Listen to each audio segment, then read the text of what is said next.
Engineer मानक प्रचेष्टार निर्माण होईछि जगन्नाथ मंदिर केउठी रथयात्रा बेले केवल जंत्री माने ही करंती छेरा पहरा। चाकरी समय भद्रक जिला सालंदी केनाल डिविजन इंजीनियर मानक द्वारा एभली एक जगन्नाथ मंदिर निर्माण करा जायछि। मंदिर निर्माण परठारु प्राय 40 वर्ष धरी एठारे रथयात्रा रे विभागीय जंत्री माने ही छेरा पहरा करिवार परंपरा रही आसीछि। एबे पर्यंत नीति रे विभ्राट भली स्थिति उपजी नाही। तेबे स्नान पूर्णिमा ठारू नीलाद्री विजय पर्यंत राजा भूमिका रे थिबा जंत्री सात्विक आहार सह नीति नियम रे रही थांते। रथरो बाहुडा पर्यंत श्रद्धालुंक पई प्रसाद सेवनर व्यवस्था होइथाय। सेबे ठारू एबे पर्यंत इंजीनियर मानक सहयोग रे परंपरा को बजाय रखा जायछि। एटी सालंदी जलसेचन विभाग तरफरु एटी मंदिर प्रतिष्ठा करा हैतिला।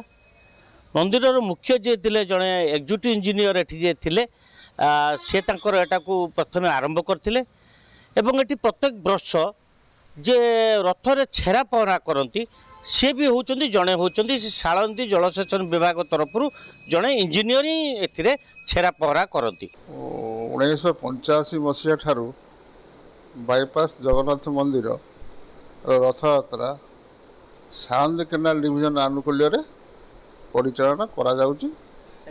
एटा हमर कमिटी माध्यम रे गोटे ट्रस्ट हेछि एवं कमिटी माध्यम रे हमर एटा फाइनल करा जायछि जे हमर सालंदी केनाल रो इंजीनियर माने ए रथयात्रा को सुचारू रूप पालन करिवे एवं छेरा पहरा मध्य करिवे।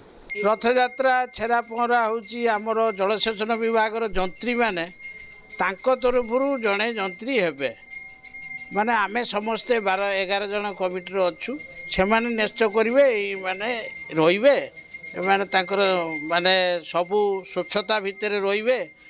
Geeta Autonomous College. Come and be a part of new learning.